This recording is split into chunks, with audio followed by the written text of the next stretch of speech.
Good evening, ladies and gentlemen, and welcome back to the Acelith Design Endurance Championship, or ADEC, for 2020. The racing series consisting of multiple one-hour endurance races on Gran Turismo Sport, ranging from Group 1 category cars all the way down to Group 4s.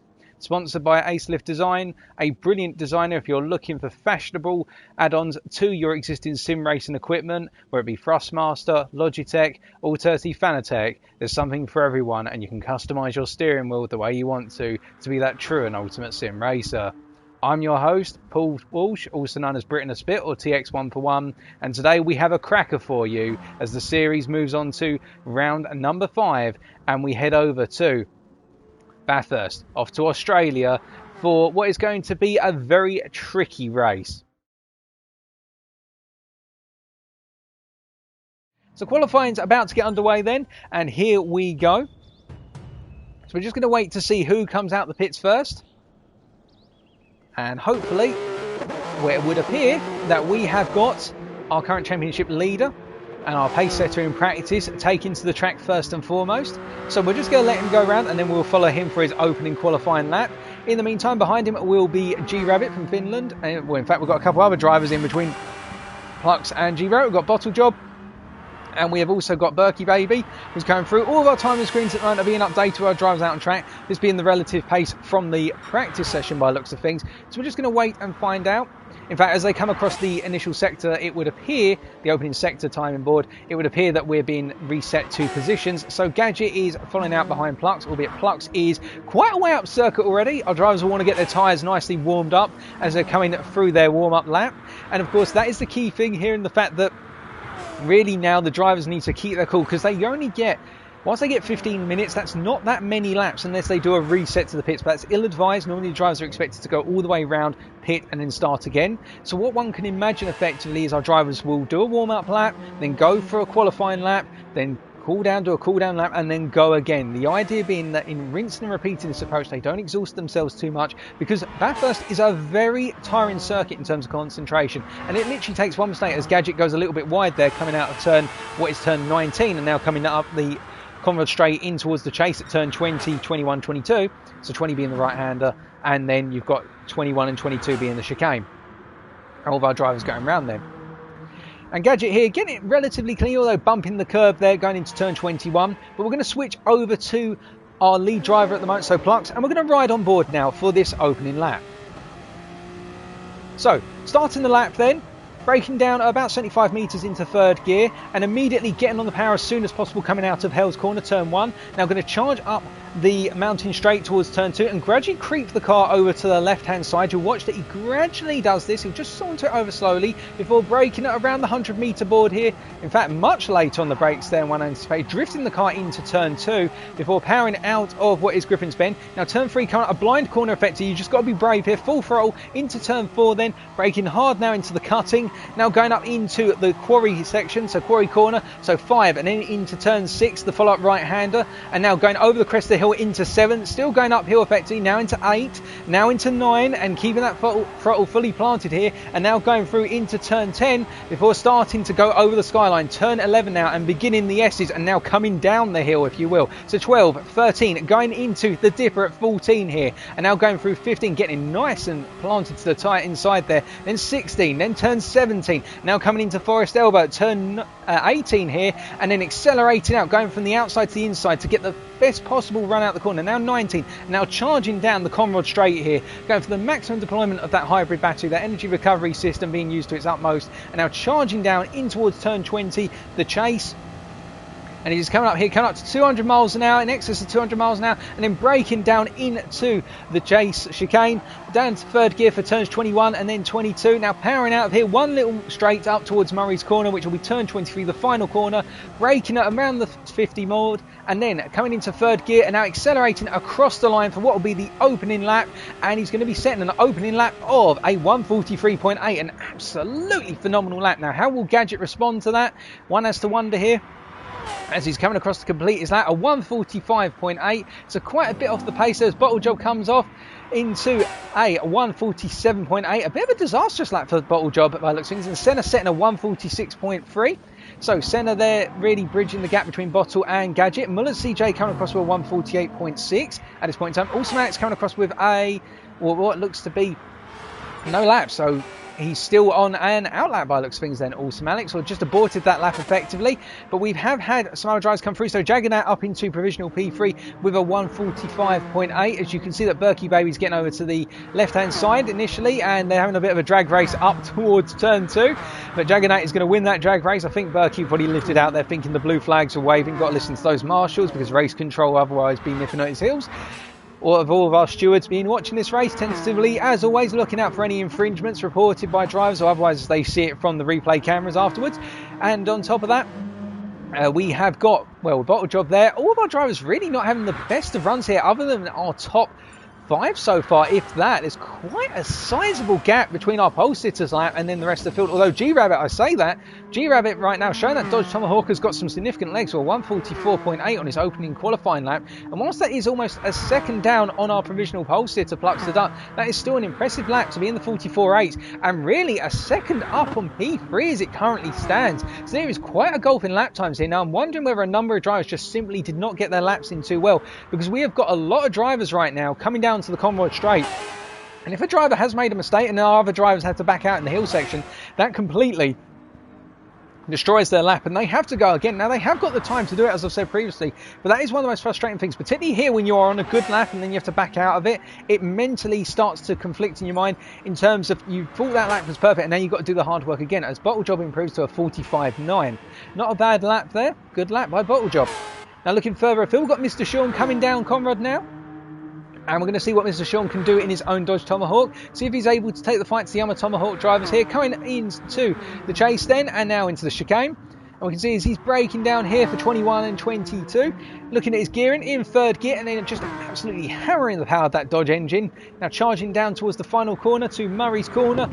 Will he hook it up nicely? In second gear there, you can see the rear end's just sliding out a little bit under braking and turning in, but he seems to have got it collected, and that is an improvement to a 47.4. So still quite a way down, but starting to pick up the pace. And really, then we've got Flapjack, who is currently and around in the Hyundai and making a little bit of a wiggle of it, coming into turn 4 now up into quarries for 5 and 6. We're going to stay with Flapjack in the Hyundai, give you a feel for the different cars as they're all running around the circuit, riding on board with Flapjack at this point, and you can see just how he's keeping the throttle planted here, although lifting a little bit before coming into Skyline now, and lifting again right before Skyline, so coming through turn 10 and now going over into 11, and we've got yellow flags ahead, so this does not look too good. He's going to be careful, and Muller CJ has had an incident and has reset himself to the pits, so Muller is going to have to go back out and run again.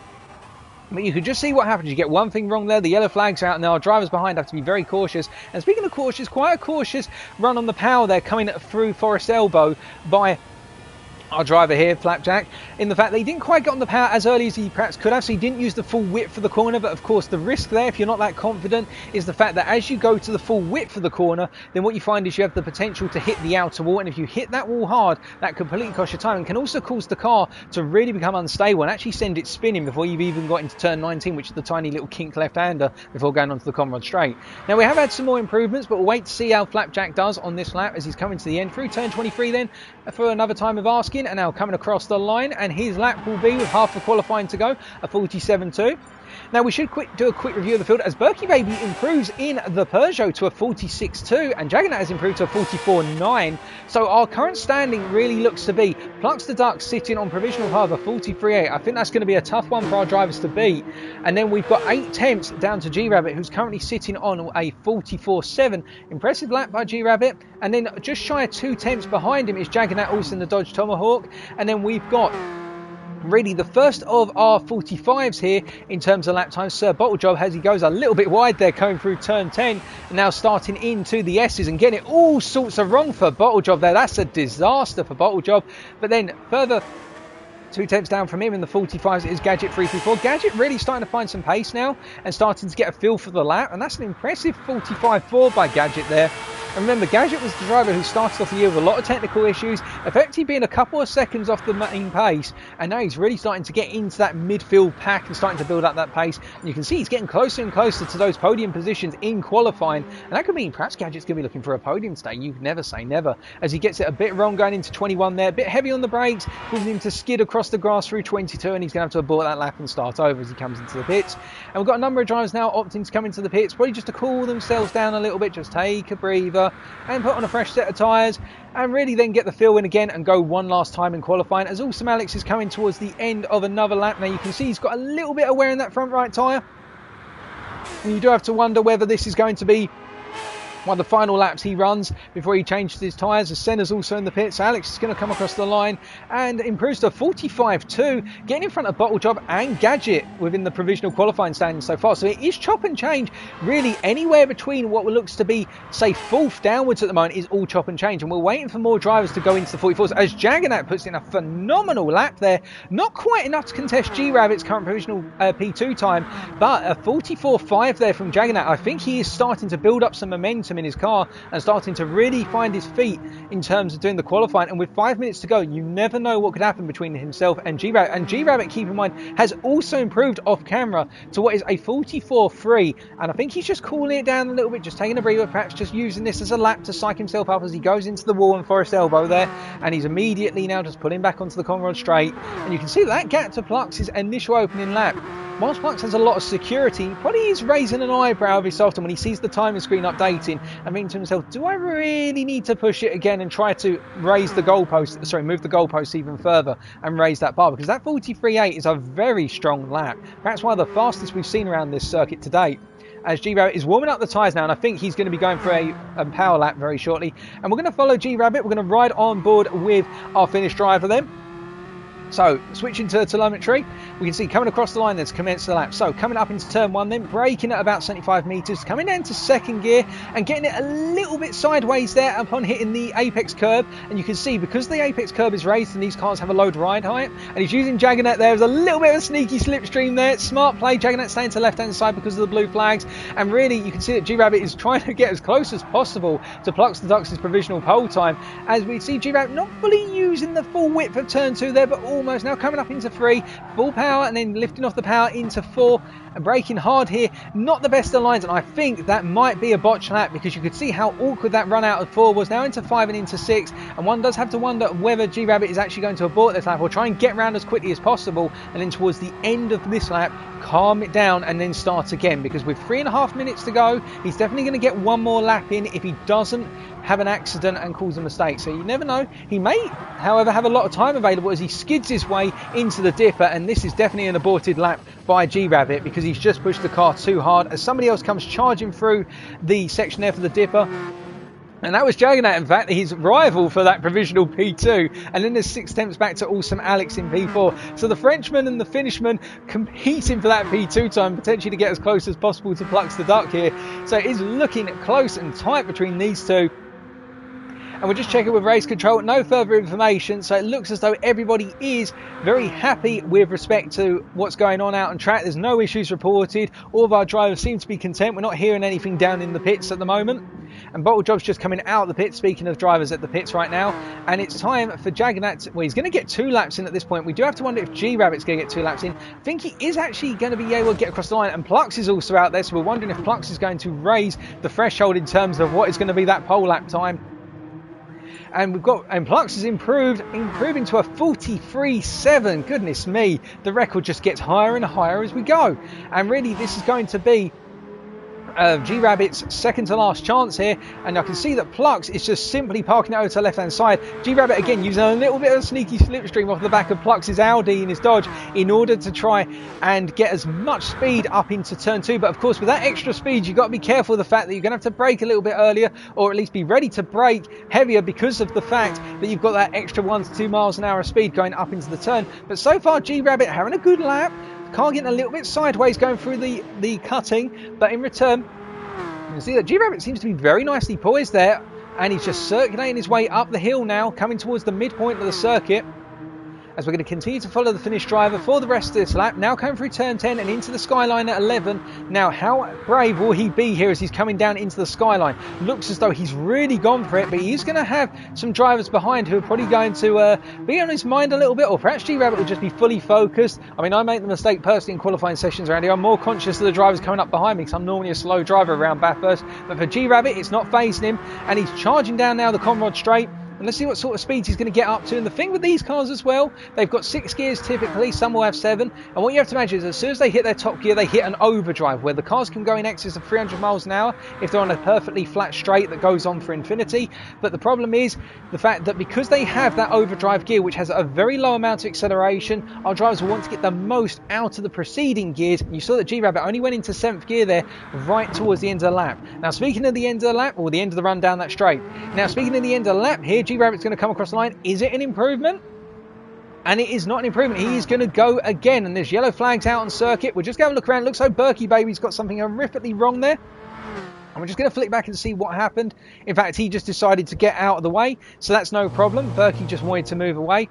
And our drivers are coming towards the end of their qualifying sessions now. And I think Alex is not going to go for another lap because he's moving very slowly. I think he's going to park up, stay out the way, and then just cross the line to complete his qualifying session.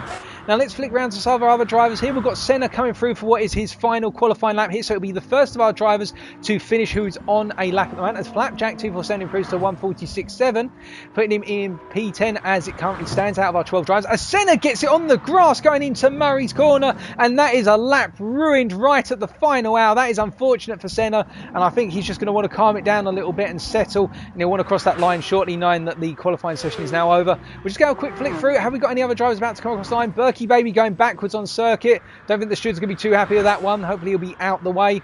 We've got Bottle Job now coming through, so he's about to complete a lap. Will Bottle Job improve from his current P6? And I get the feeling G-Rabbit's in the pit, so he's not going to be improving. Will Jaganat beat G-Rabbit? We'll find out shortly. As Bottle Job's coming to the end of the lap then. Final corner, will he improve from his current lap time? And as he comes across the line, he improves to 144.9, putting him in provisional P4. That is a very impressive improvement by Bottle Job. We've got a couple more drivers coming through, including Muller CJ here. Let's start off with Muller. Let's see how he improves, because he's currently the last of our runners provisionally. But will he improve to beat, say, Sean, as Jaganat's behind him using the slipstream to gain a little bit of time. And Muller's going to come across the line not to improve, nor does Jaganat. Other drivers currently going round. We have got what appears to be... We have got Plux the Duck coming across to improve to a 43.2. Goodness me, that is a phenomenal lap. That's just shaving time out everywhere. And Gadget comes across the line to end his qualifying session, not improving from that current P7. It looks so Pole is definitely going to Plux the Duck, and G-Rabbit P2, Jaganat P3. Have we got any other drivers out there at the moment who are trying to finish the lap?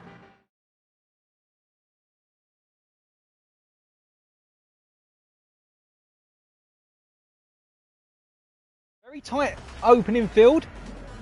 It's a very tight opening field here. You can see our drivers are pretty much side by side on each row of the grid, and that means that it's all going to be tight as they come into turn 1. And I think Plux is going to be aware of that now. What will he do to deal with that situation? We're about to find out.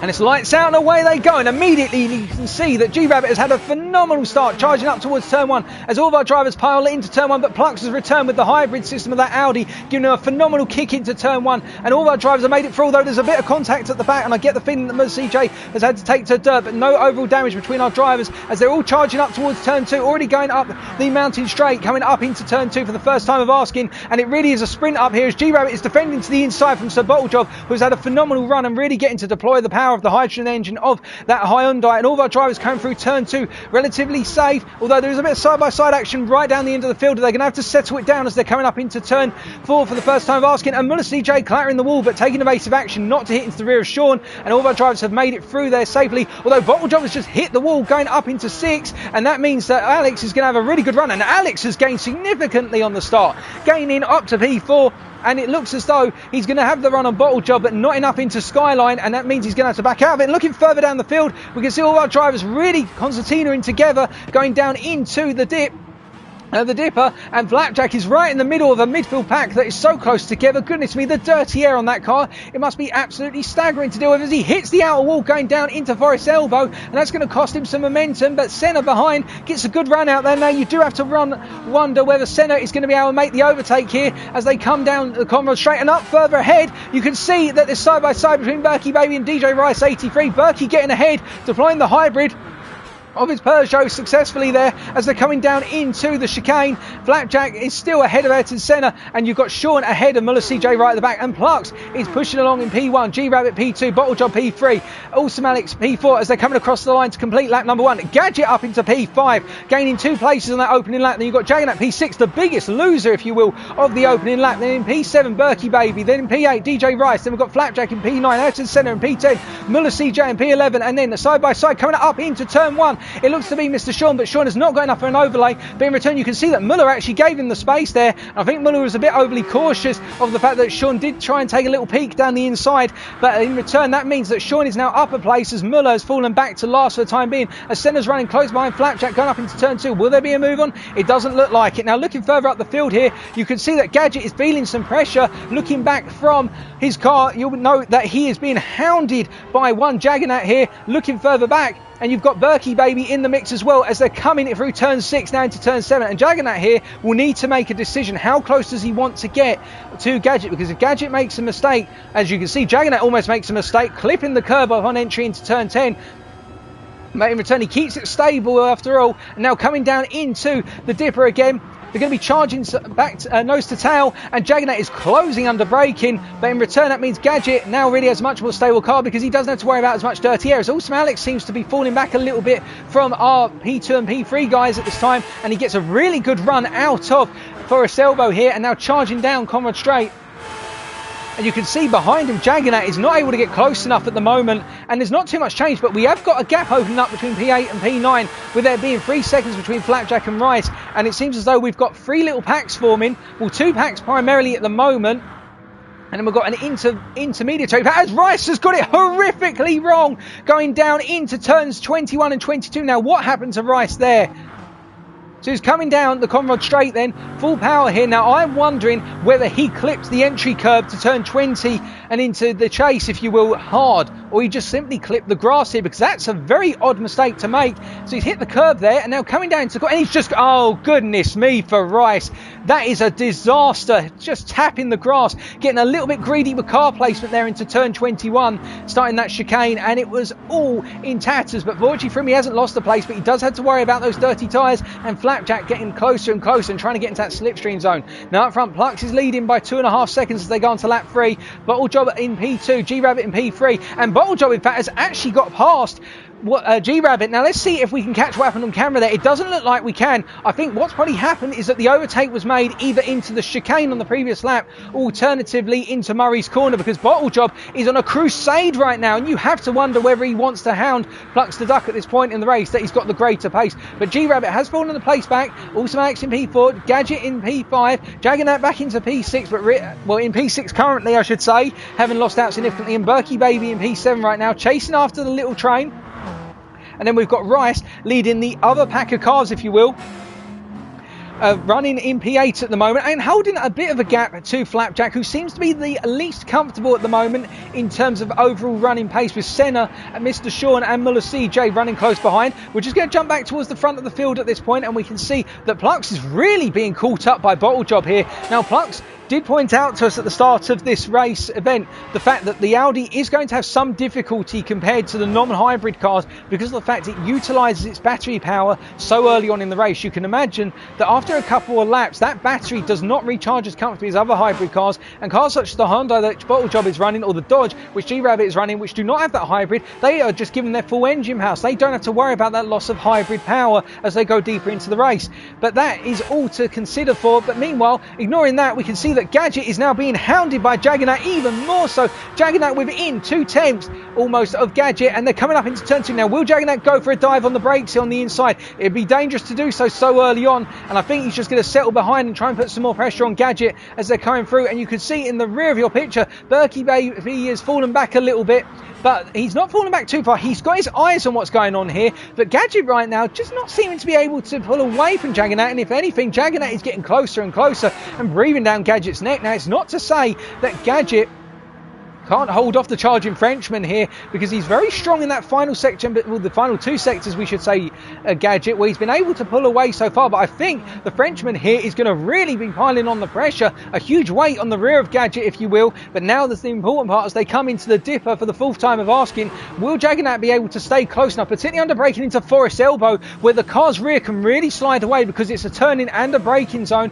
And we can see that Jaggernaut is very close this time, and I think the move could be on as we look forward from Jaggernaut's car here, and he's going to be trying for it. The gap currently 4 tenths, but you can see how Gadget gets such a strong run out of Forest Elbow, and that gap has opened up by 2 tenths, and by the time they get to the end of this section, when they're coming into the chase, that gap will drop to about 3 tenths, but as long as Gadget doesn't make any mistakes, he's going to be holding on. Now, looking further back here, we can see that Rice is still leading the charge for P8 right now, and further back, it looks as though Senna is the one who has fallen back significantly. Now, does Senna have some damage to the car? Doesn't have damage to the car, but I think there was just another mistake from Senna. Let's see if we can catch that on replay camera, whether something happened to him. No, it had happened off camera, so perhaps he got it a little bit wrong going up the hill on this lap. As we can see some yellow flags ahead. Now, what has happened here? We've got some yellow flags. Let's just take a look. Doesn't look as though any of our... Oh, hold on a second. Berkey Baby. Now, what happened to Berkey Baby? Because he's dropped all the way back. So, coming into the final corner, he's come out. He's gone on the grass. Oh, goodness me. Berkey just put one wheel on the grass. You could see that rear right wheel from his perspective. Left from our perspective. Just went on the grass. And Berkey has been dropped from P7 down into the fight now for what is P8. And he's right in the midst of that little pack of cars all competing in the chase after Mr. Shaw, whereby Berkey is tucked in right behind Rice and pulling along Miller CJ behind, and then Senna is only a couple of seconds further astray right now and will gain as time goes on.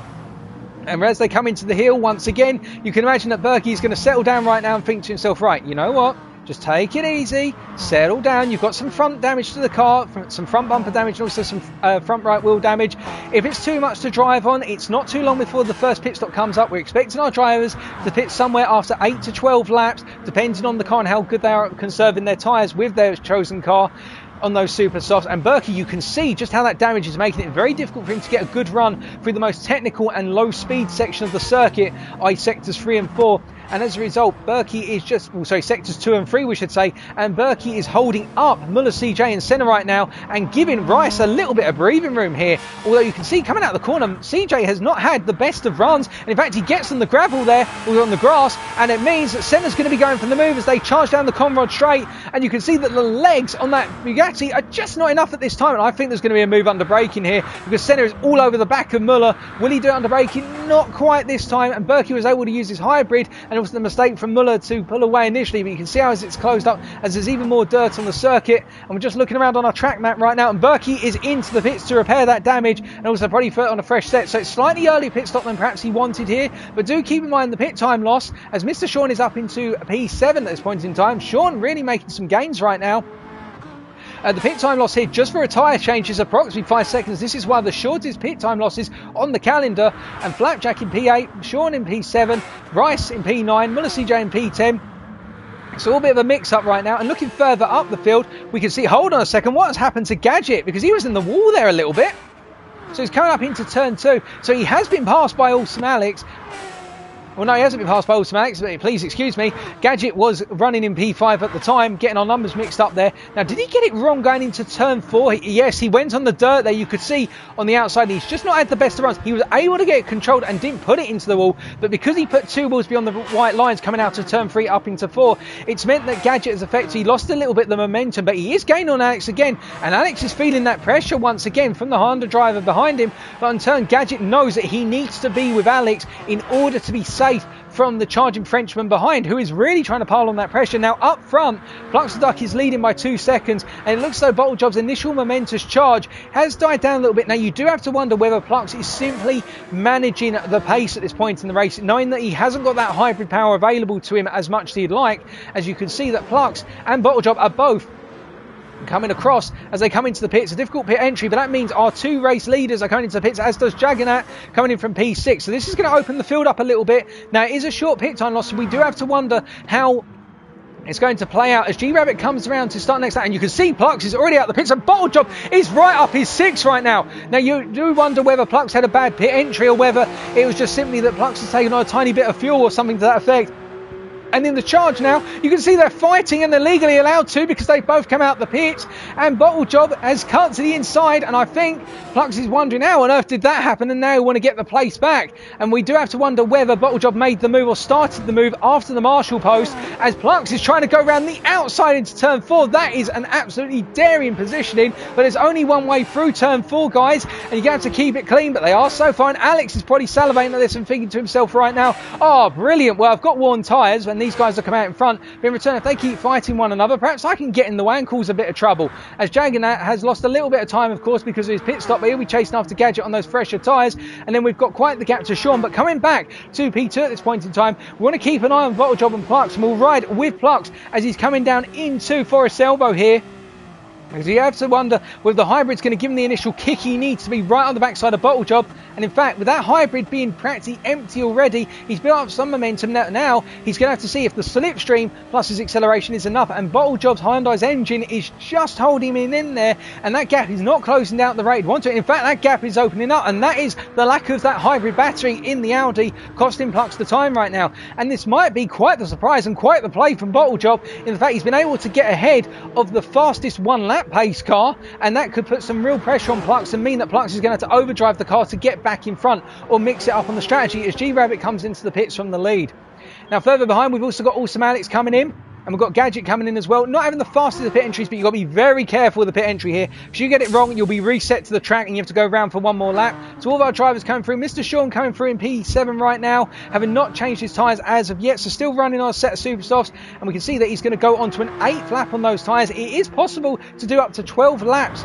It's been reckoned by some drivers on a set of super softs before. You definitely need to pit. And all of our drivers running the super softs here and going for pretty much the maximum number of pit stops as they need, because the pit time loss is so short here. And we're going to keep an eye on how it plays out after all the pit stops have concluded. But really, the last of our runners at this point in time would be Muller CJ.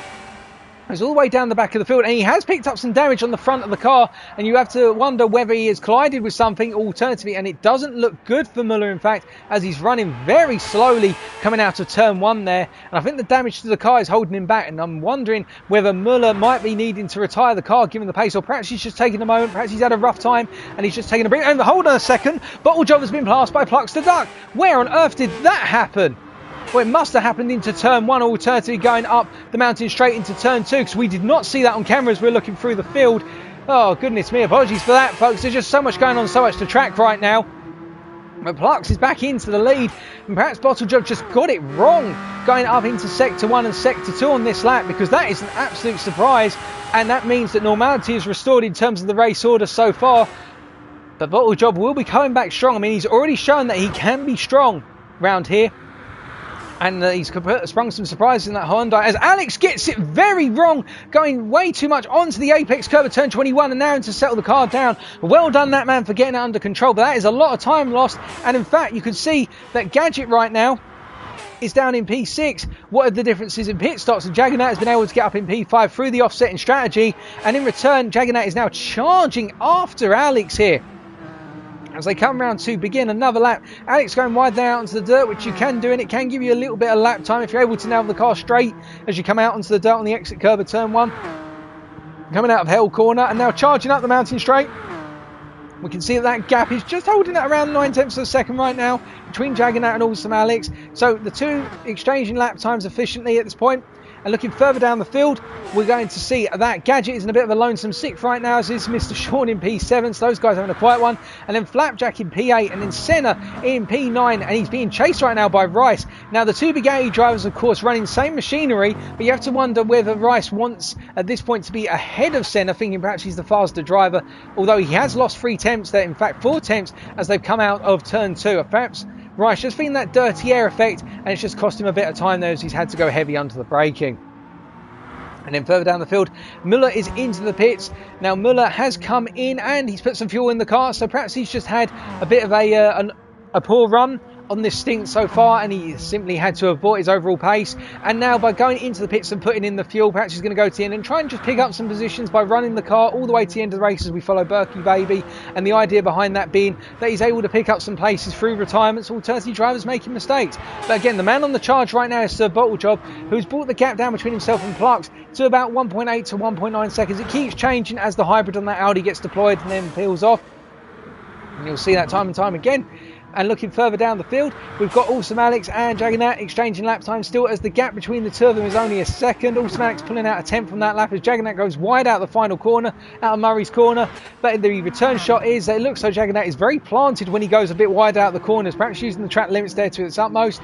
And now charging up towards turn 2, you can see that he's had a good run as Gadget and Mr. Sean both come into the pits here. Now this is a little bit of an interesting one in the fact now these drivers...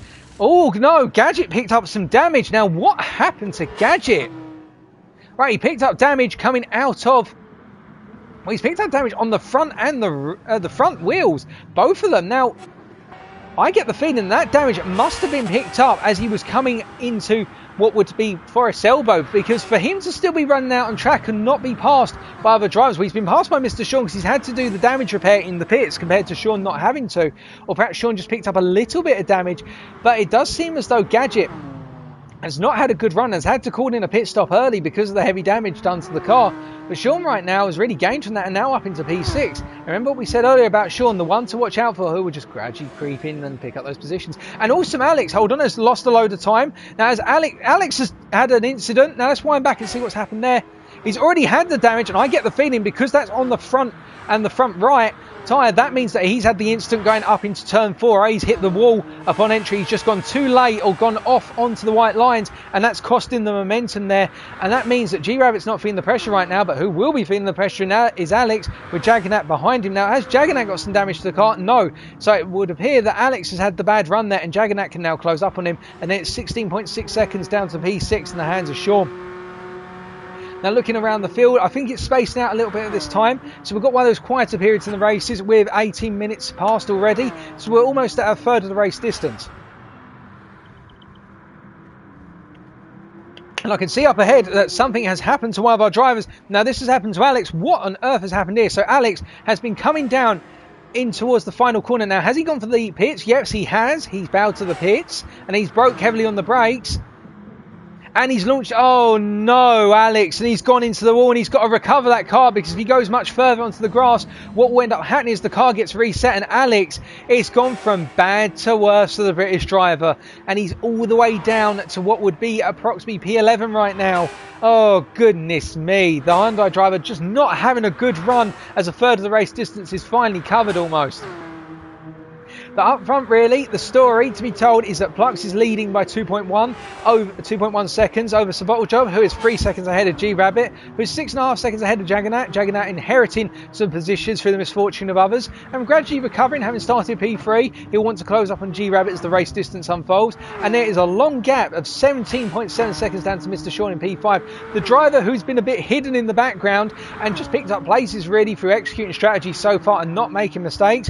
Then it's Gadget in P6, who is charging after Sean, and we reckon that Gadget has got a bit more pace in that Hyundai at this point in the race compared to Sean, and he'll want to recover those positions because Gadget was running a solid P5 and actually hunting P4 to an extent before the incident happened. And then we've got Senna, who has gained massively for everyone else's misfortunes, up into P7 right now in the Bugatti, being chased by another Bugatti driver in the form of Rice with the Rizzler Mobile, or the Rizzler sponsored Mobile, in P8, Rice 83. And then we've got 3.7 seconds to Berkey Baby in P9, and then 3 seconds to Flapjack in P10, who is being chased by Awesome Alex right now. And I get the feeling that Alex is going to be thinking to himself, come on Flapjack, just get out of the way. And indeed, he's already got out of the way, because I think Flapjack knows that he's not going to be able to hold back Awesome Alex there, and that's a change of position straight away. I think Flapjack just wants to settle in and just make it home by his lonesome rather than fight another driver, as Alex comes through the chicane for the 11th time of asking cleanly.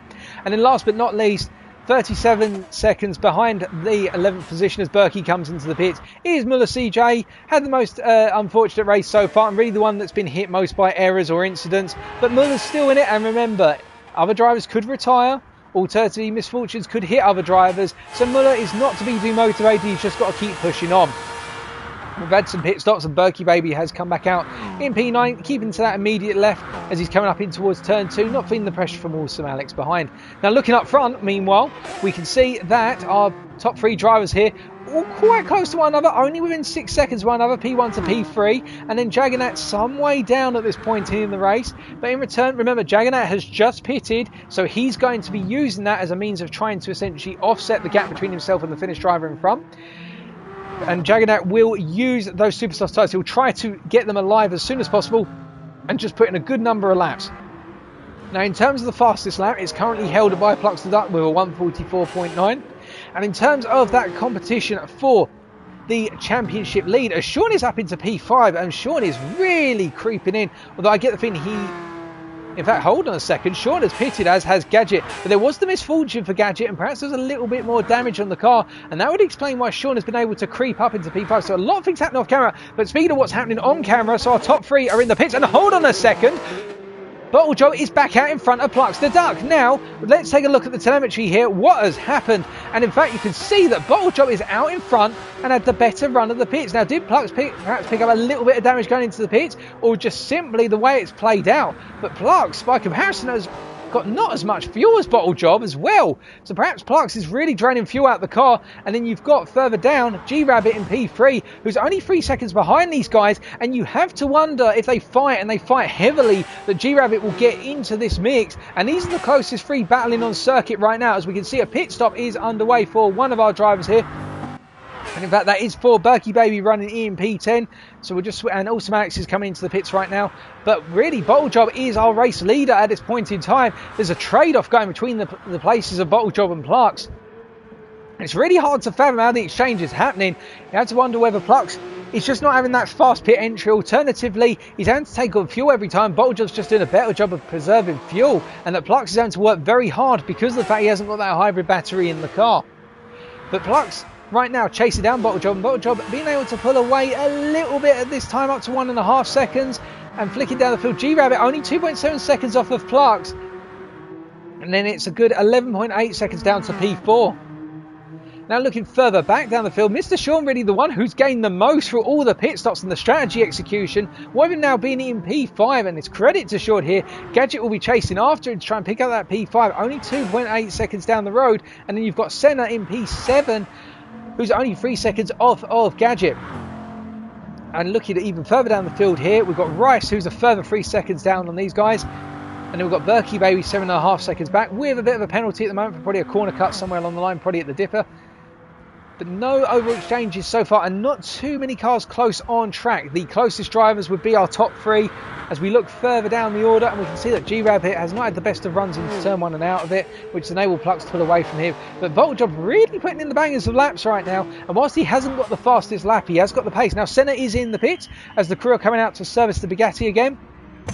You'll see where he'll end up coming out. I think it's going to be a close run between himself and what would be Berkey Baby. No, sorry, not Berkey Baby there. It would be DJ Rice 83. Now, of course, Senna is now past that Marshall's board, so he can start defending. And Rice is not really able to gain on Senna at the moment. He's still in that window of approximately a second. The 2 Bugatti drivers had a bit of a competition building between them, neither one being able to gain the upper hand on the other in the overall contest, or being able to pull away from one another.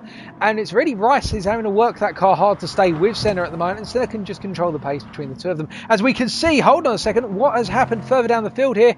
We have got an incident at pit entry, and Awesome Alex, what has happened to Alex?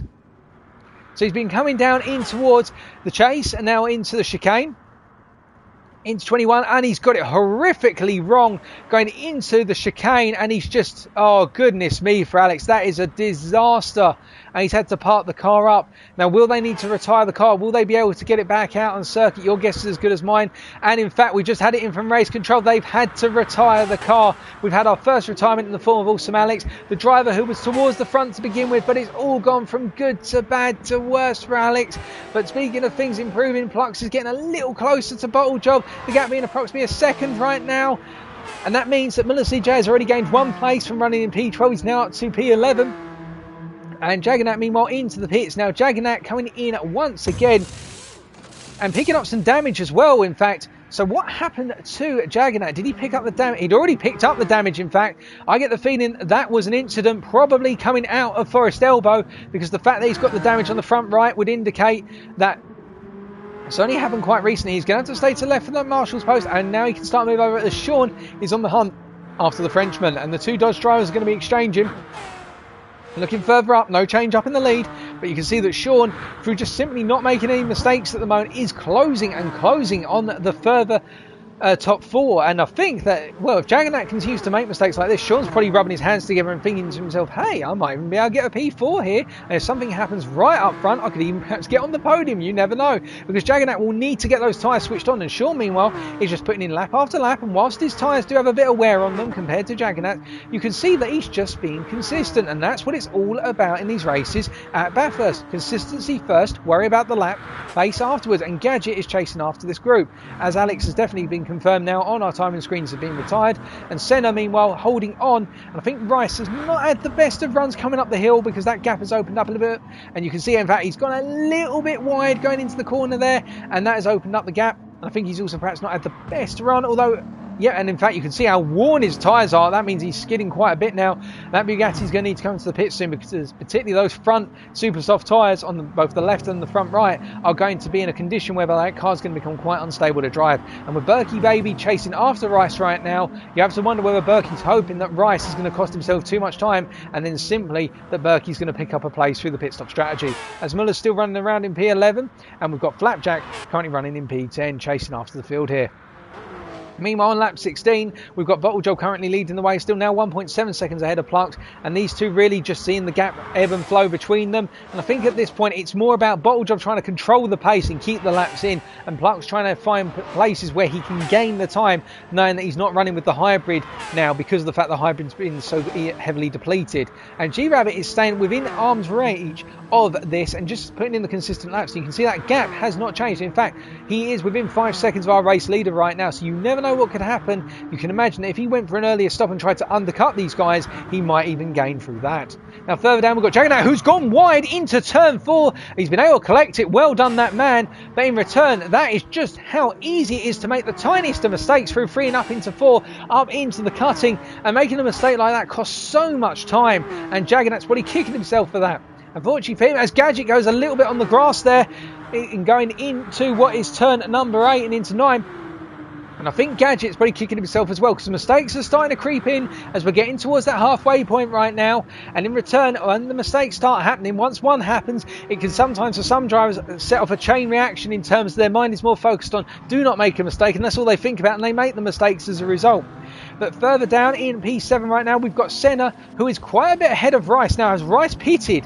He has not pitted, so Rice is really going deep on a set of Supersofts right now. No Supersofts have had better days, and you can see just how much Berkey Baby has closed up, and I think Berkey's going to want to try and go for a move here, deploying that hybrid. Look how much power he's getting out of that hybrid. I think the Peugeot driver's going to go for the move as he moves to the right hand side, and DJ Rice is holding to the outside initially of what will be the chase, but then he'll be on the inside, but it's too late, and Berkey Baby has been able to make the move. Now all he's got to do is make sure he nails it into the chicane, and that Rice doesn't go for the lunge on the inside, and Rice is too far back, and Berkey has got it done and up into P8. And Rice surely has to pit now, because he's losing too much time on those tyres. Oh, he's going again. Goodness me, Rice is trying to go the distance on those super softs. I mean, you've got to give him credit for it, yes, but you have to wonder whether that's the right thing to do at this point, given how much time he's losing.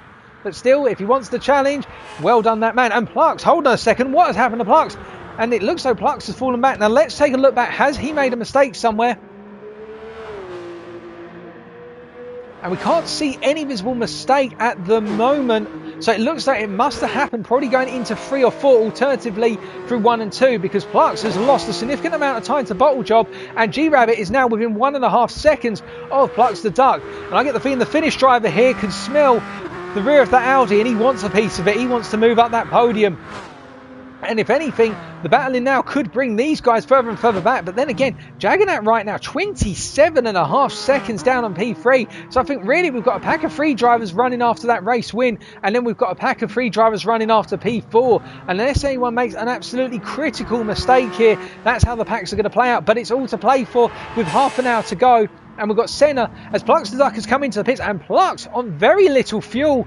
Must be wondering how much he's going to be able to save over the rest of the race, but he's going to need to either take on an excessive amount of fuel here to get him to the end, or to start doing a lot more fuel saving than he's currently doing, because that Audi seems to be drinking fuel by the gallon load compared to the Hyundais, and that's enabling Bottle Job to really open up a race lead. And I don't know how Plux is going to respond, but if anyone's going to be responding, it is Plux the Duck. As Sean comes into the pits, releasing Gadget. In return, that is echoing what Jaggernaut has done essentially in coming into the pits, and Gadget going 1 lap longer. Now this will be interesting to see how it plays out, because remembering the fact that Jaggernaut is now coming out the pits and Gadget will have the momentum as they charge up towards turn 2, but will it be enough to enable him to try and get ahead of Jaggernaut? Because remember, it's such a short pit time loss here that really Jaggernaut has given himself a free pit stop, and the one who suffered because of this pit stop is Sean, because now he's got Gadget between him and his target, which is Jaggernaut, as Berkey is coming to the pits, and that promotes Ayrton Senna potentially up into P7. We'll find out shortly.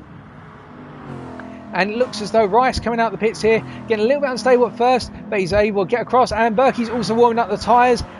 And so these two are going to be chasing one another as they go up in towards turn 2 here. And I think Berkey is on a little bit of a mini charge here in his Peugeot, trying to get after the Bugatti drivers, starting with the Rice Mobile. And you can see Berkey has already got those tyres switched on, and that looks a very strong lap. Further down the field, however, further up the field, I should say, we can see that Gadget is charging off, and Jaggernaut has got it horrifically wrong, going into the dipper. And that, goodness me, Jaggernaut is probably absolutely having his pound for his chest right now, because he knows that if he didn't collect that, that would have been a disaster. But fortunately, he was able to get it collected, and Gadget is not able to inherit a position. He's going to have to get it done through a battle and get a bit close, because he's not within slipstream range. Meanwhile, our leaders up front are pitting G-Rabbit and Bottle Job. Now, we'll wait and find out who comes out in the lead as they're all coming out onto turn 1. It is Bottle Job who has come out ahead of Plux the Duck, and then it is G-Rabbit coming out of the pits right now. So Plux has got ahead of G-Rabbit, but in return, Bottle Job has opened up even more of a lead, but forget those guys for now. What's happening further behind as Gadget is charging after Jaggernaut as they come down, and Gadget is into the pits for another stop. We expect it was going to happen soon, and that will open up the gap once again to Jaggernaut for Gadget, and also enable Sean to get back in front. Well, we presume he'll get back in front, but we'll wait to find out. But I think Gadget is going to clear Senna through the pit stop sequence if he does not take on fuel at this point in the race. But we'll soon find out. In fact, Gadget is taking on fuel, and that means that Senna is going to come out ahead in this combination. But remembering that Senna is on a different strategy in a different race, so Gadget right now will probably be hoping that Senna decides to pit very shortly. Meanwhile, it looks as though Berkey Baby has got the pass made on Rice. Now, where was this done? He got it done through the chicane, because you could see that he was just ahead. So he got it done into the chicane through the chase. So that was off camera, but it's done, and that means Berkey Baby is now up into P8 and is ready to hunt down positions further up the field. And I think Berkey could pull a surprise here with some time to go. Now, looking upwards, meanwhile, we have got Gadget, who is chasing after Senna still. We talked about that already, and Gadget can sniff the place from here, I reckon, and he'll probably be thinking to himself, right, just got to push a little bit harder and maybe able to get back into that P5, although Sean is doing an absolutely fantastic job right now of inheriting places just through being the smart driver here and staying out of everyone's way. And really, that black Dodge is the one which is going off the radar, and indeed, it looks as though it's been coloured for stealth, as Bottle Job comes into the pits from the lead, but the return of it is that Sean is just simply creeping up the field. And we're looking upwards at this point, and we can see that in terms of coming through turn 1 right now, Bottle Job has come back out in the lead. In terms of fuel in the car, he's got enough fuel to take him for another stint, and I think that's what Bottle Job's doing. He's just doing the bare minimum refuel right now. He's just going to absolutely hammer it, as Plux is putting in those qualifying laps at 44.7 now, the fastest lap, going to Plux the Duck, and that gap between Bottle Job and Plux, 2.7 seconds. But I think really to try and get ahead of Bottle Job, Plux has got to do so much work and just try to offset that gap in terms of strategy and hope that Bottle Job bottles it. But Bottle Job having found his form last time out, I get the feeling Bottle Job saying, no, I'm not making a mistake this time around, I'm taking this race win. But we'll see with G-Rabbit coming through in P3 right now, and then it's a good 24.5 seconds down to P4, and we've got Senna in P5, Sean in P6, and the gap between Sean and Gadget, in fact, having closed up a bit. Now Sean, it looks as though has either made a minor mistake, or alternatively Gadget is just having a real run here, and in fact Gadget is charging and Sean has made a mistake somewhere, because we can see that Senna is ahead and Gadget coming through Now let's just take a look at Gadget's telemetry, and there's no damage to the car, so I get the feeling that there's been a mistake by Sean somewhere, but this is fantastic racing for us, and Senna is ahead of these two. But looking back to these two, Gadget is the one on a charge as we switch to the onboard of Gadget at this point in time, and he'll be wanting to get ahead of Sean, with Sean seemingly falling back a little bit right now as we take a sip of water.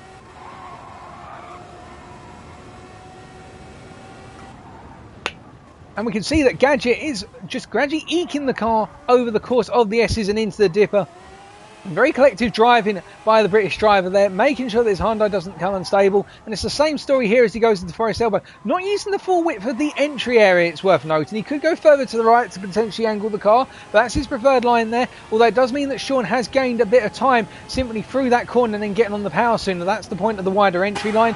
But don't count Gadget out yet. I get the feeling that Gadget could be on for a run here. And meanwhile, looking up towards our leaders, you can see that gap between Plux and Bottlejob is now down to a second. Plux really going for it and just going hell for leather to try and catch up to the Hyundai driver. And G-Rabbit not closing up on this fight, albeit he's within arm's reach still. He's within 4 seconds of it, so he's not out of it yet.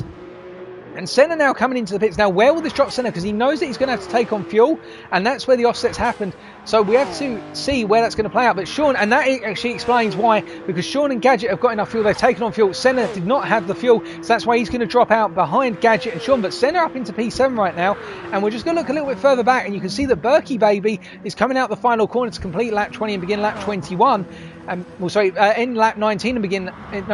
start lap 21. We were correct. Our timing screen just took some time there to update as Rice is now in the pits.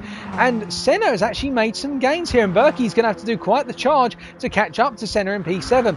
But looking further out, and Plux this time is really within the slipstream zone of Sir Bottlejob. Now, he's not going to have that initial run as they're coming up in towards the chase. But you can imagine that because he is so close, and he will have a little bit of hybrid under braking, that as they come up into the final run towards turn 23, so Murray's Corner, whether Plux will have that hybrid and be able to get alongside. We're going to stay with these two right now.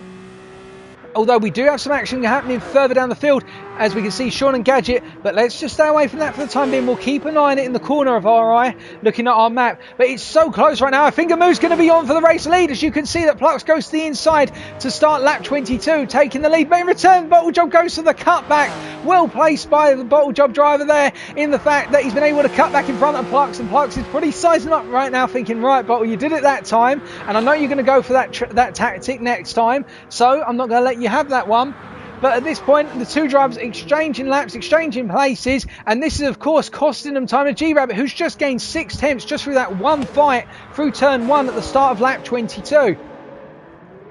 And we're keeping an eye out as well for what's happening between Gadget and Mr. Sean. And you can see that Gadget is still within 1 second of Mr. Sean, so it's not changing so far, but it could happen at any point.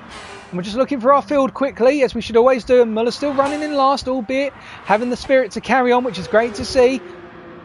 We can see that Bottlejob right now is pulling out a little bit of time on Plux, but remember, Plux starts to gain through these more technical sections where the braking inputs come in and the car can regain the hybrid.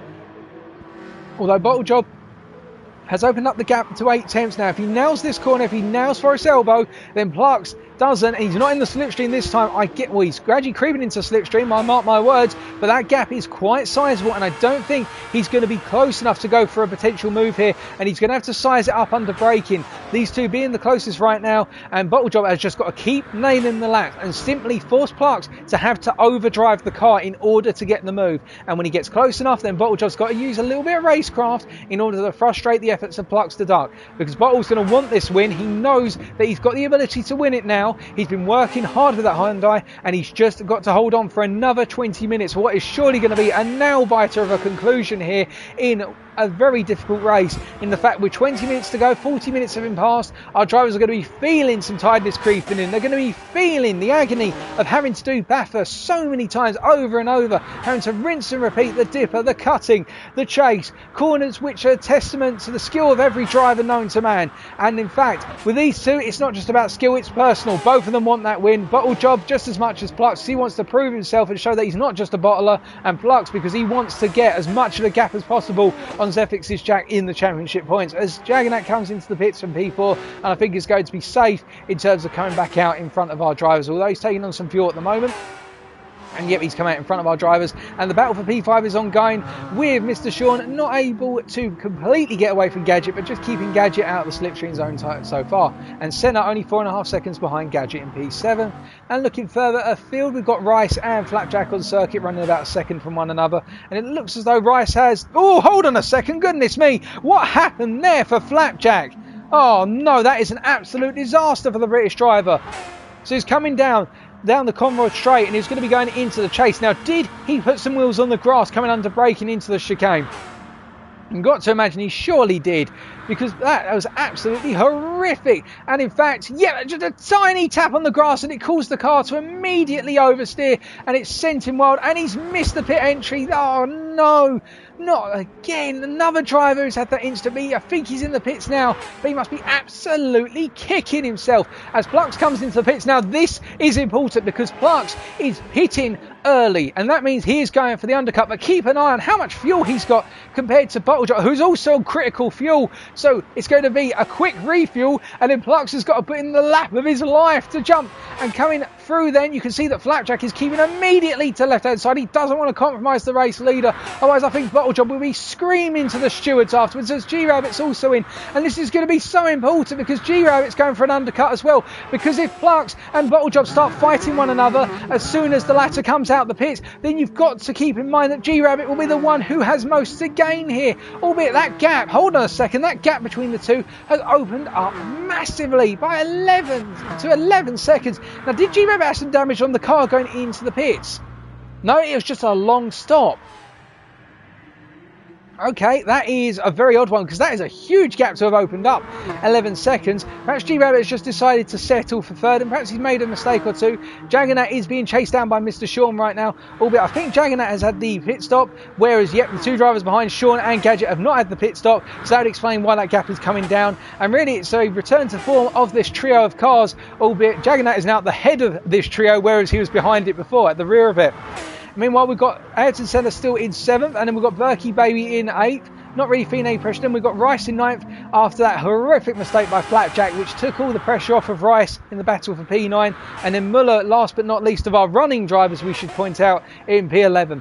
But now, the big question, the big demand of Bottlejob is where will he come out after this lap? Now, you can imagine that for Plux, this lap and the next one are the ultimate qualifying laps for him. He has to nail these as Bottlejob comes in. Now, how will it play out? Well, we can see that Plux is coming down into Murray's corner right now, and as he's going to be coming through, using the full width of the circuit there. Goodness me, if he was 1 millimetre further over to the right, he'd be going flying. But I get the feeling that Bottlejob, with only 2% fuel and 2 litres of fuel as a result, is going to be coming out side by side as he comes through Plux the Duck. He comes out to turn 1, and he's taken the lead. He has retaken the lead, and Bottlejob has put in an absolutely huge amount of fuel to go to the end. And I think Bottlejob has just said, right, go hell for leather, my boy, and just charge. And he's going to be doing that all the way through. And he knows that if he can nail each lap, he will have a pace advantage over each stint. But it's whether Plux now can nail every lap as if it's the drive of his life. And Bottlejob can do the same. And it's up to which driver is going to be the fastest and able to run at 100% the longest. And you can feel for G-Rabbit, because right now perhaps he's thinking that action was going to happen between these two,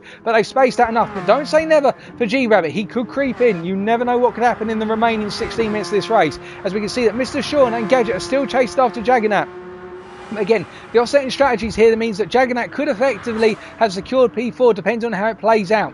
But in return, Jaggernaut right now does have to keep in mind that if Gadget can clear Sean, then Gadget is going to be trying to charge after that P4 and put as much pressure as possible on. And Gadget has been putting a consistent turn of form in the second half of the race, the second third of the race, and now coming into the final third, he's going to have to just keep nailing it on. And Senna behind with 4.3 seconds down on Gadget. You have to wonder whether the Bugatti driver is starting to feel his rhythm just that tiny bit more and thinking to himself, you know what, I could be on for a top 5 here if either of these drivers start fighting in front of me. And then really down to Berkey Baby, who's just coming up into turn 3 right now, 17.5 seconds behind Ayrton Senna. I think really for Berkey, it's a story all about just bringing that car home right now, and I don't think he'd complain because it's been a bit of a tough race for him, but still, he'd be happy with this result if he's able to continue.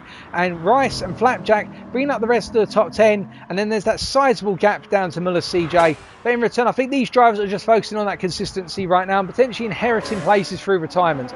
But for our race leader right now, who in fact, oh goodness me, and what has happened to Bottlejob? Is that? Oh no, Bottle Job has had a disaster somewhere out on circuit because he's picked up damage on both the front and the rear of the car. I get the feeling that must have been going through the downhill section.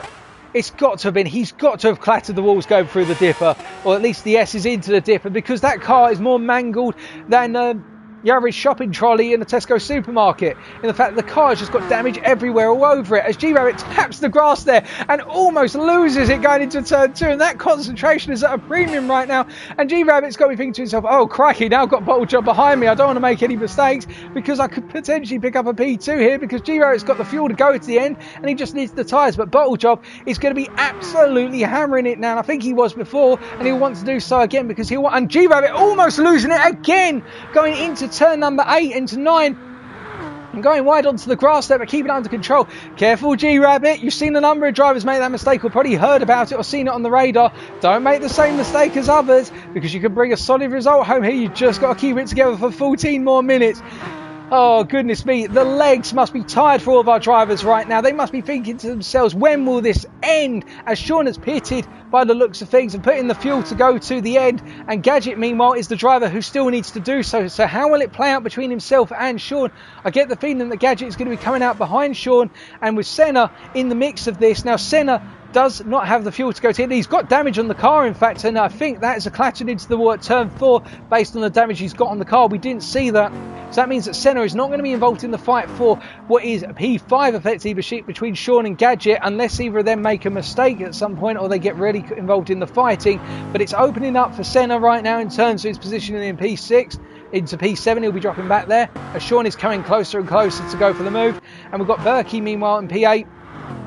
And Rice in P9, and then we've got Flapjack in P10 and Muller CJ in P11 as he comes into the pits, and we skipped over Flapjack there as we can see him now having to give way to a driver behind, and I think that is going to be what would be, yeah, it'll be G-Rabbit coming up into turn 2, and he'll be the next driver who Flapjack is going to have to get out of the way of as part of being the back marker and the blue flags. Now, looking around our track map at this point in time, we can't see anybody too close to one another as Muller comes out of the pits there.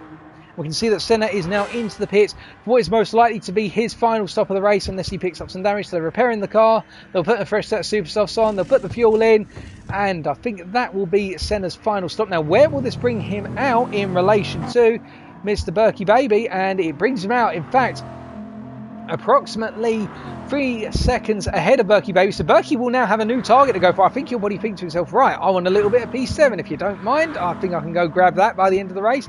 But of course, the big question now is Gadget versus Sean. Now, Gadget is going to have to take on fuel, so he's going to come out behind Sean, or at least one would reckon, after his next pit stop. He has got a scheduled pit stop coming out because he's not got enough fuel or enough tyre life to get to the end of the race. So that would be absolutely heroic if he did it on that set of tyres and he was able to keep ahead of Sean. So really it'll be for Gadget to chase after Sean for the final place in the top 5 of this one. As we look further up the field, and we see that Plux is now 13.5 seconds ahead of G-Rabbit, and I think for intents and purposes, if Plux is able to hold on here, I can't imagine that G-Rabbit is going to be able to pull a rabbit out of the hat here and surprise us with some absolutely sensational laps. Although never say never, because he has won once in the Dodge in Tier 1, he could win again. But I think now it's really down to who makes a mistake out of our top 3, and whether Bottle Job is able to close up that gap of 3 seconds, which is not unrealistic to close up with 11 minutes remaining. But he's got to really put the laps in to get that Hyundai to catch up to that Dodge and close the gap down to come P2. As Gadget comes into the pits for what will be his final stop. So we'll see how it plays out for Gadget, as we can see that Muller CJ has pulled over to the side of the track just before Murray's corner there. Now I'm wondering whether that is going to potentially be a retirement or whether he's just immediately getting out of the way. He doesn't want to cause any problems for any of our drivers. And in fact, as we see, Sean is coming into turn 1 right now on lap 28. Now where will this bring Gadget is coming out just in front of Sean. Now Gadget has got to be careful here, and he's pulled immediately over to the left because he knows the driver's coming through, and I don't think he was in the way of Sean there, although Sean will try and tuck him behind Gadget. Now this is going to be very close as we switch to the onboard of Sean going into turn 2. And Sean is going to be absolutely furious here because he knows that Gadget has effectively jumped him through strategy, and Sean's going to want to close that gap up.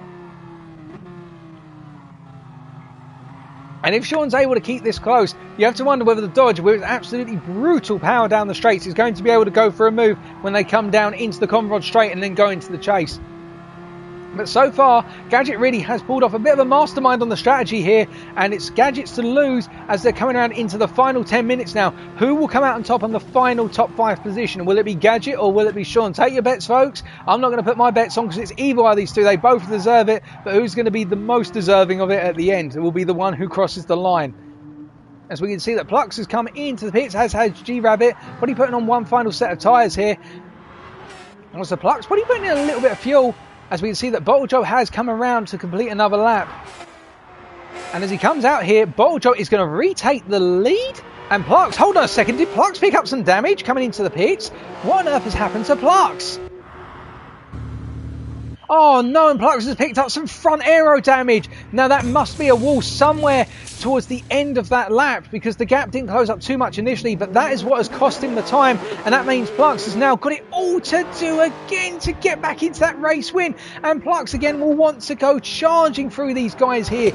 And meanwhile, that means Jaggernaut really now has P4 in the bag, so he knows he's not going to be a fight for the race win unless alternatively one of the guys make a mistake, or the podium I should say. And meanwhile Gadget is holding on to P5 and pulling away from Sean at this point, the gap up to 1.6 seconds. So let's stay with our leaders for the time being, and Plux now really is the man on a mission. He's just got to go for it here. He's got to say, you know what, it doesn't matter anymore. If I want the win, I've got to sacrifice everything I've got. As Plux goes sideways into the dipper there, he's pushing so hard in order to try and close up. You wouldn't be going sideways through the dipper or intended to drift like that normally. And Plux gently taps the wall upon entry into Forestella, not picking up any damage, but he is literally pushing that Audi to the limit. And looking back from G-Rabbit's car right now, G-Rabbit's probably thinking, oh goodness me, I've got a charging angry little Audi coming after me right now. It hasn't got a hybrid, but it's got a mean menacing driver at the helm, and it's got an engine which is being pushed to its utmost. I've just got to keep it together and make sure that Plux overdrives the car, and that's what they're going to be going for here. But remember, Bottle Job meanwhile is only 2.2 seconds up the road, and G-Rabbit's probably thinking to himself right now with a fresh set of tyres on that car that he can hunt after the win, and Bottle Job's into the pits, so it's all to change again, and that means now our potential race winner could be G-Rabbit if he's able to bring it home. Of course, wait and see how it's all going to play out, because Bottle Job will be coming out of the pits, and Bottle Job's coming out of the pits, and it's going to be a three-way race up the hill in towards turn 2 on lap 30, and Bottle Job's on the left-hand side, and G-Rabbit's right alongside him, and meanwhile Plux is behind them both and thinking to himself, oh god damn it, I've got to get closer and closer. And as they come into turn 2, G-Rabbit on the inside, it's going to cost them both a huge amount of time, and that's going to bring Plux right into the mix here. And is he going to go for a Moses manoeuvre through the middle? Surely not into turn 3 as G-Rabbit gets a little bit wide there, but he's able to collect it enough to stay in P2. Bottle Job is up into the lead once again, and now Plux has got to think to himself as he goes into the wall coming out of turn 4, and that doesn't mean he's got damage, does it? Surely not. No damage, but almost. And now they're going to be charging through here, and it's going to be so close, and you can think that all three drivers will want this so badly with 7 minutes to go. They all want fresh tyres. They've got enough fuel to go to the end of the race. This is a fanatical sprint to the end, and you wonder who is going to come out on top. Will it be the rabbit? Will it be the bottle? Will it be the duck? I'll be honest with you, I know some fans who are watching right now who are absolutely quackers for the fact they want the duck to win. Personally, for me, I don't mind who wins. It's just a fantastic race, and it could be anyone's as they're coming down onto the Conrod straight for the 30th time of asking, and G-Rabbit is right in the slipstream of Bottle Job as they're coming down into the chase, and is Bottle Job going to be able to hold on as he's holding a really tight line? But of course that will mean that he goes to the outside into the chicane as G-Rabbit goes heavy on the brakes, but not enough there, and Plux has fallen back a little bit because he's just not in that slipstream zone in order to gain on these two. But you can see because they're fighting so much, Plux has already gained 4 tenths back on them.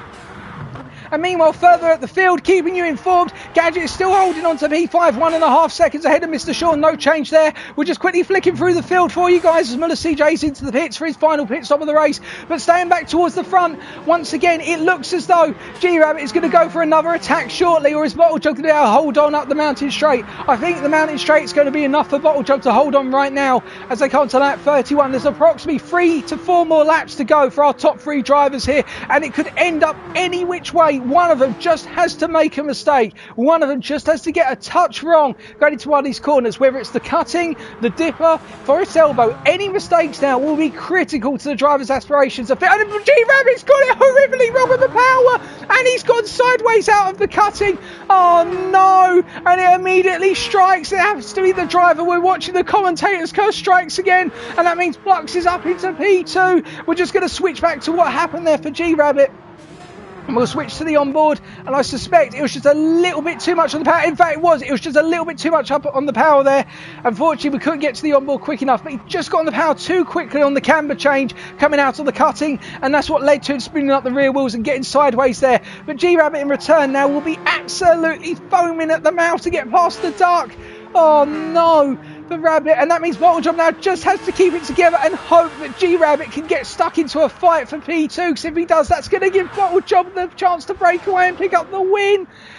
Oh, goodness me. And further down, Jaggernaut is not close enough to capitalise on these mistakes or incidents. And meanwhile, Gadget is pulling away from Mr. Short still. The gap approximately 1.5 to 1.6 seconds now, as I think Gadget didn't have the best of runs through the dipper there. No damage, just a little bit sideways perhaps, and Short has had the better run. And Sean, meanwhile, 9.5 seconds ahead of Senna, so that's absolutely fine. In the fact that Sean is not feeling the pressure right now, and there's 2 seconds back to Berkey Baby, as Senna gets it very wrong going through Forest Elbow there. I think Berkey may be trying for a move for P7 shortly. We'll keep you informed of that. And then there's a sizable gap between the rest of our drivers, who no disrespect them, as I believe we have had a retirement. We've had a retirement from Muller CJ. We just heard it in from the pit board. The fact that Muller CJ's team have had to retire the car. That's very unfortunate for the driver, as Plux gets a little bit skew iffy upon exit there, coming out of turn 2, coming out of Griffin's Bend. And Bottlejob is really running away with this. And Plux right now has just got to hold it together. I'm wondering whether Plux is thinking to himself, right, you know what, calm it down just a tiny bit because you're lighting up the tyre. So, in fact, Plux has got damage. Oh no. And that means Plux now has got to try and bring a wounded car home with 3.5 minutes to go, and that damage must have been picked up out of turn 2 when we saw him going very wide and getting it horribly wrong. And that means he's got to bring a wounded car all the way to the end, because he surely can't pit now. Surely not, because that's going to completely ruin his aspirations unless one of the other drivers is able to get the car home. Pick up damage before getting the car home, we should say. And G-Rabbit right now will be smelling this. He'll be smelling the duck, and he'll be wanting a nibble of it, because he'll want that P2. And Bottlejob, meanwhile, running along here, is not pulling away as such. I think he's just calmed it down a little bit. I think Bottlejob's turned the wick down just a tiny bit and not pulling away as rapidly, but he's just playing it smart here, playing the long game, and nothing's happening further back right now. Albeit, hold on a second, we've got Berkey Baby charging after what would be at this point in time Ayrton Senna. We will come back to that, folks, don't worry about that, but for now let's focus on the battle for P2. Now Plux is staying out, there's 2 laps to go for our race leaders right now. Now G-Rabbit has to guess that Plux must be driving a wounded car or must be doing some fuel saving or just off pace because of the fact that he's gaining so rapidly on Plux. But then again, to credit Plux, the fact that he's still staying within a good distance of Sir Bottlejob with a wounded car is a sign of just how strong he feels to drive that car even in its wounded state. Now G-Rabbit, will he go for the move here going up into turn 2? No, Plux goes defensive here. And looking further back at this point, we've got a battle going on between Senna and Berkey Baby, and we will come back to that in a second. But for now, the fight is on between G-Rabbit and Plux the Duck. And I believe that Senna has held on against Berkey Baby for P7 so far, but we will see what happened there. And I don't think a move's going to be on just right now between these two, so we'll have a quick flick back, if you will, to what is going on in P7. So we can see that Senna was being attacked by Berkey Baby going down into the chase, so into turn at 20. Berkey Baby was able to get ahead initially, but went on the grass and had to immediately abort, and Senna defended to the inside. So that's what happened there. Now we head back to our leaders at this point, and we can see that Plux the Duck is still holding on, and you can see the gap is now opening up between Bottlejob and Plux. So Plux is going into defence mode here. He is going to try and hold on to P2. There's no way he feels that he's going to be able to get after Bottlejob unless Bottlejob makes a mistake, and that means that Bottlejob can run away from this, and he surely is going to recognise that in the fact the gap's opening up so much. So it will come down to one more lap for G-Rabbit to potentially pick up the podium place of P2 rather than P3. Further down the field at this point, we can see that Berkey Baby does seem to have actually got the move done here, and it looks as though it was made on the straight going up into turn 2. We missed the actual overtake, but that's where it occurred on the mountain straight, although they're battling again, which point, in fact, G-Rabbit is side by side with Plux the Duck here, and they're going to be side by side going down into Murray's corner, and Plux the Duck has got hit, but G-Rabbit is coming back out to the inside, but I don't think it's going to happen, so we're just going to take a quick flick back and see what happened initially there. So we're coming up into the chicane. G-Rabbit overstepped it, however, on the gas, and was having to hold to the inside because Plux went round the outside. Well positioned by Plux to get round the outside so rapidly. It's a very hard one to pull off there, but I think Berkey, meanwhile, is now ahead of Senna. We're going to quickly flick back, see what happened between these two drivers. In fact, I think Berkey, yeah, he got it done, so Senna wasn't putting the pressure on anymore, so that's fine. We don't have to worry about that. We'll flick back to the guys in front, and I think G-Rabbit has just got ahead down the mountain straight up into turn 2 there, and we're going to flick back and just see what happened there. It's all happening all at the time, and I think, yep, G-Rabbit's just got it done on the slipstream here, and Pluck has defended as much as he can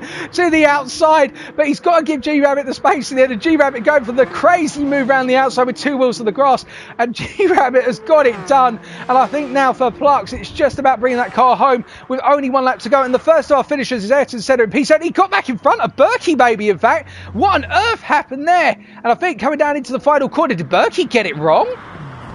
Into the final corner?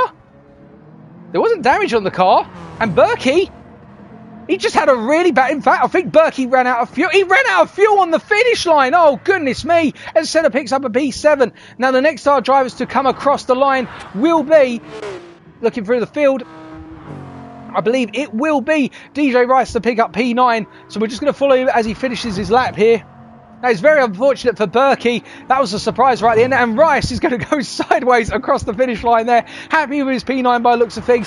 Then we've got what will be our race leaders coming through. And after 34 laps, ladies and gentlemen, it was up, it was down. But he's really finding his form in the second half of the season after round 4. It is your one and only Sir Bottlejob to take the race win in the Hyundai. Followed by G-Rabbit from Finland in P2. And unfortunately, P3 for Plucks the Duck, who will be kicking himself for that damage towards the end of the race. Then what will be P10 will be Flapjack 247, the last place of our finishing drivers, if you will, but credit to Flapjack for making it home. And then in P4 will be Jaggernaut, having driven a very consistent race throughout.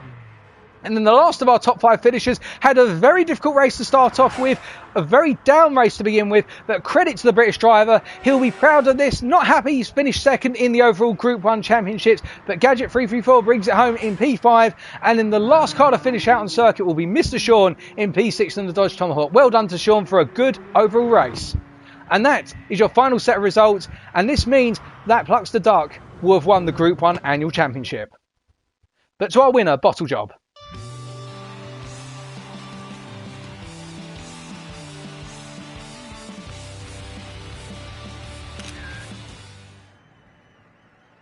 Goodness me, it was up, it was down, all the way through the race. We had an absolutely crazy top 3. I mean, you couldn't call it, folks. We thought at first that Plucks was going to run away with it, and it seemed as though Bottlejob just seemed to finally hit his stride at some point. But in terms of our race results then, here are the final standings. The win going to Bottlejob, followed by G-Rabbit, followed by Plucks the Duck, then Jaggernaut in P4. I think Jaggernaut will be happy with that result in the fact that he fell back from the start rather dramatically from what was, I believe, P3, dropping all the way back to P6, and he had to do a huge recovery drive to get to P4. Gadget will be proud of that P5, although he'll know that he'll missed out on first place in the Group 1 Vision Gran Turismo Championship for this year's Acelith Design Endurance Championship. At the same time, he'll be proud of that. Mr. Sean coming home in P6. Good drive by Sean. Well, the consistent drivers who's just hidden in the background with the black Dodge Tomahawk. Then we've got Senna in P7, Berkey Baby in P8, DJ Rice 83 in P9. Berkey pulling a little bit of a surprise then, running out of fuel right at the end, unfortunately not to bring home that P7.